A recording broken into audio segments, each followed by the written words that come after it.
ایک لحاظ سے دنیا میں عذاب اور ثواب، اس کے نتائج، اس کے اثرات آپ کی زندگی پر بھی مرتب ہوتے ہیں۔ یا تو یہ زندگی آپ پر دوزخ بن جائے گی، یا آپ سکون میں آ جائیں گے، اطمینان میں، بالکل خوش، کوئی پریشانی نہیں، کوئی ٹینشن نہیں، پیسے نہیں ہیں، گھر نہیں ہے، سڑک پہ سو رہے ہیں، خیمہ لگایا ہے، جھونپڑی ہے، خوش ہوں گے، اطمینان، بالکل کوئی وہ نہیں ہوگا۔ اللہم صلی علی سیدنا محمد وعلی آل سیدنا محمد بعدد کل ذرۃ مئۃ الف الف مرۃ۔ سامعین و ناظرین کرام، السلام علیکم ورحمۃ اللہ وبرکاتہ۔ آج کا میرا موضوع ہے توحید کی حقیقت اور ضرورت۔ دیکھیں، توحید کا مطلب توحید کا نام تو ہم کم از کم سنتے ہیں، سنیں، شرک کا بھی نام سنتے ہیں توحید کا، لیکن مسئلہ یہ ہے کہ صدیاں ہو گئی مسلمان گمراہ ہو گیا ہے، یہ سیدھے راستے سے ہٹ گیا ہے، اس نے دنیا کو منزل بنا لیا ہے۔ یہ 2-4 صدیوں کا واقعہ نہیں ہے، صدیاں ہو گئی۔ آپ خود دیکھ لیں، اپنے یعنی تاریخ کو دیکھ لیں اٹھا کے۔ تو بہرحال توحید کی میں بات کر رہا ہوں۔ دیکھیں، ضرورت، حقیقت کیا ہے، ضرورت کیا ہے؟ توحید یہ ہے کہ آپ دنیا میں آ کے اللہ کے حکم کے سامنے سر جھکا دیں، اللہ کے حکم کے مطابق زندگی گزاریں، اور اللہ کے حکم کے مقابلے میں کسی کی بات نہ مانیں۔ یہ توحید ہے۔ اللہ تعالیٰ نے قرآن میں فرمایا وَاعْبُدُوا اللَّهَ وَلَا تُشْرِكُوا بِهِ شَيْئًا، اللہ کی بندگی کرو، اللہ کی بندگی خالص، یہ توحید ہے، نہیں تو باقی پھر شرک ہے۔ خالص ایک اللہ کے سامنے سر جھکا دینا، یہ توحید ہے، اگر یہ نہ ہو تو پھر شرک ہے۔ دیکھیں، اب بات یہ ہے، توحید کی ضرورت میں آپ کو بیان کر رہا ہوں۔ اللہ تعالیٰ نے یہ کائنات بنائی ہے، اور یسبح للہ ما فی السماوات والارض، اللہ کی تسبیح بیان کر رہی ہے جو کچھ مخلوقات زمین میں ہے، آسمانوں میں ہے، جو کچھ بھی ہے، وما بینہما، یہ اللہ کی تسبیح بیان کر رہی ہے۔ اس کا مطلب یہ ہے کہ ہر چیز، کل قد علم صلاتہ والتسبیح، ہر چیز اپنی نماز اور اپنی تسبیح جانتی ہے۔ نماز کا مطلب جو مقصد ہے اور اس کا طریقہ، جو مقصد ہے اور یعنی مقصد پیدائش اور اس کو کرنے کا طریقہ، ہر چیز مجبوراً جانتی ہے، اور وہ یعنی اس کو کوئی اختیار نہیں ہے۔ آپ دیکھ لیں، شمسی کیلنڈر ہے تو سیکنڈ کا بھی فرق نہیں آتا، سورج ایک رفتار سے آ رہا ہے، جا رہا ہے، اور جون کے مہینے میں گرمی ہوگی، دسمبر میں سردی ہوگی، آگے پیچھے ہوتا ہے نا، یا اتنے بجے طلوع آفتاب ہوگا، اتنے بجے غروب ہوگا، مجبور ہے وہ۔ شہد کی مکھی اپنا کام جانتی ہے، اپنا مقصد بھی جانتی ہے، وہ مجبور ہے، وہ شہد بنائے گی۔ جو شہد کی مکھی شہد نہ بنائے، وہ نکھٹی ہو جاتی ہے، اس کو مار دیا جاتا ہے۔ اچھا، بات میں آپ کو یہ کہہ رہا ہوں، یہ بات ذرا غور سے سنیں۔ میں توحید کی ضرورت کی بات کر رہا ہوں، حقیقت اور ضرورت۔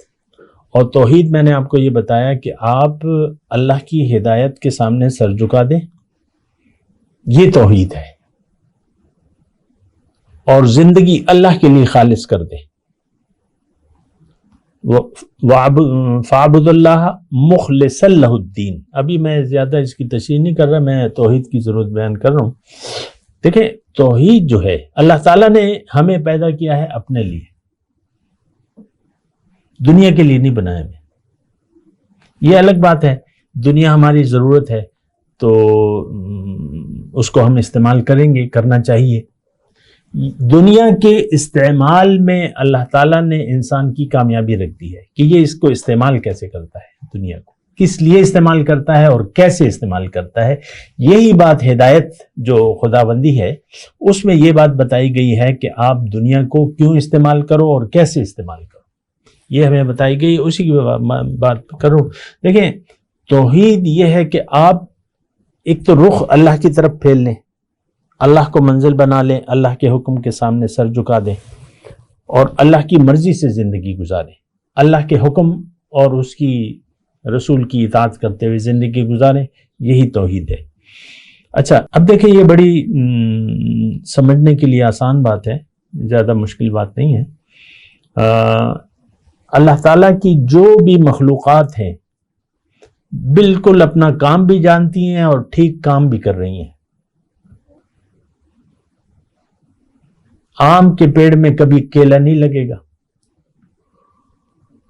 انگور کے درخت، انگور کی جو بیل ہے اس میں انار نہیں لگے گا، جانتی ہے نا کام، انگور کا پودا جانتا ہے میں نے انگور ہی اگانا ہے، خلاف نہیں ہے، منشاء الہی کے خلاف نہیں، منشاء الہی کے مطابق ساری کائنات چل رہی ہے۔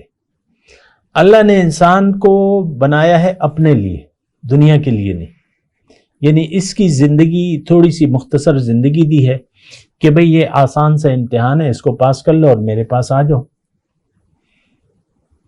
تو جب ہم جائیں گے تو یا تو ہماری بخشش ہوگی یا شدید عذاب ہوگا۔ جن لوگوں نے بے سوچے سمجھے زندگی گزاری وہ شدید عذاب میں ہوں گے، جنہوں نے سوچ سمجھ کے زندگی گزاری وہ اللہ تعالیٰ ان کو بخش دے گا۔ مختصر بات کرو، اب انسان کا مقصود ظاہر نہیں ہے، دنیا نہیں ہے، کیوں کہ یہ جو کچھ بھی آپ کما لیں یہ ختم ہو جائے گا اور آپ چھوڑ جائیں گے۔ ما عندکم ینفد، جو تمہارے پاس ہے وہ ختم ہو جائے گا، آپ کا جسم چلا جائے گا آپ سے، بیوی بیوہ ہو جائے گی، بچے یتیم ہو جائیں گے، آپ کی جو بھی کاغذات ہیں جائیداد کے وہ کسی اور کے نام پہ چڑھ جائیں گے۔ ہمارا ہے کچھ بھی نہیں، ہمارا اصل میں کچھ ہے نہیں یہاں، ہم تو اللہ کے ہیں، اللہ کے پاس واپس جانا ہے تیاری کر کے۔ اچھا میں آپ کو یہ کہہ رہا تھا توحید کی ضرورت، اللہ تعالیٰ نے دیکھیں اللہ تعالیٰ نے ہمیں پیدا کیا ہے بہت بڑا فائدہ دینے کے لیے، اور وہ فائدہ نہ صرف یہ کہ آخرت میں، لیکن اس کا آغاز دنیا میں بھی ہو جائے گا۔ ایک لحاظ سے دنیا میں عذاب اور ثواب، اس کے نتائج، اس کے اثرات آپ کی زندگی پر بھی مرتب ہوتے ہیں۔ یا تو یہ زندگی آپ پر دوزخ بن جائے گی، یا آپ سکون میں آ جائیں گے، اطمینان میں، بالکل خوش، کوئی پریشانی نہیں، کوئی ٹینشن نہیں، پیسے نہیں ہیں، گھر نہیں ہے، سڑک پہ سو رہے ہیں، خیمہ لگایا ہے، جھونپڑی ہے، خوش ہوں گے، اطمینان، بالکل کوئی وہ نہیں ہوگا۔ تو یہ اثرات آخرت جو ہے یہاں پر بھی برپا ہے، یہ بات نوٹ کر لیں۔ ہم تو کہہ رہے ہیں قیامت ہوگی مرنے کے بعد، نہیں، زندگی، وہ ایک شاعر نے شعر کہا ہے نا کہ حشر کے دن تک محدود نہیں ہے، یہ زندگی خود بھی اپنے گناہوں کی سزا دیتی ہے۔ تو یہ اس کی میں ابھی وہ بات نہیں کر رہا، لیکن میں آپ کو کہہ رہا ہوں کہ نتائج جو ہے یہاں پر مرتب ہونا شروع ہو جاتے ہیں، لیکن میں آپ کو یہ بتا رہا ہوں اس کی ضرورت کیا ہے۔ تو پہلے تو میں آپ کو یہ بتاؤں کہ یہ سارا نظام اللہ تعالیٰ نے کیوں بنایا ہے، کس کے لیے بنایا ہے، تو اس کا جواب یہ ہے کہ یہ میرے لیے بنایا ہے، آپ کے لیے بنایا ہے۔ انسان مقصود کائنات ہے، انسان مقصود، آپ دیکھ لیں، عقل کی بات ہے نا، یہ کیلے، یہ آم، یہ انگور، یہ تربوز، یہ خربوزے، یہ لوکاٹ، یہ لوچے، یہ سارے پھل انواع و اقسام کے، یہ کس کے لیے ہیں؟ بندروں کے لیے نہیں، بندر ذرا قریب تر ہے نا، بندروں کے لیے نہیں ہے، انسان کے لیے۔ یہ سبزیاں، انواع و اقسام کی سبزیاں کس کے لیے؟ انسان کے لیے۔ تو انسان مقصود کائنات ہے۔ اچھا اب اس کا مقصد دنیا تو نہیں ہے، کم از کم یہ دھوکہ اگر آپ کو لگ گیا تو پھر گئے آپ کام سے۔ اس دھوکے میں ہم سب پڑے ہوئے، عام ہو خاص ہو، ایک ریڑھی پہ پھل بیچنے والا ہے، یا آرمی چیف ہے، یا وزیر اعظم ہے، یا چیف جسٹس ہے، سب دنیا کے دھوکے میں گرفتار ہیں اور اللہ کے قانون کے خلاف زندگی گزار رہے ہیں۔ یعنی اپنی مرضی سے زندگی گزارنا، چاہے وہ آپ داڑھی بھی رکھ رہے ہیں لیکن اپنی مرضی سے رکھ رہے ہیں، آپ کی نیت یار داڑھی بڑی اچھی لگ رہی ہے، کہتے ہیں نا تم پہ بڑی اچھی لگ رہی ہے، تو یہ تو آپ نے بس اپنے لیے رکھ لی داڑھی کو، آج فیشنی داڑھی ہے نا نوجوانوں کی۔ وآخر دعوانا الحمدللہ رب العالمین۔ مولایا صلی وسلم دائما ابدا علی حبیبک خیر الخلق کلہم۔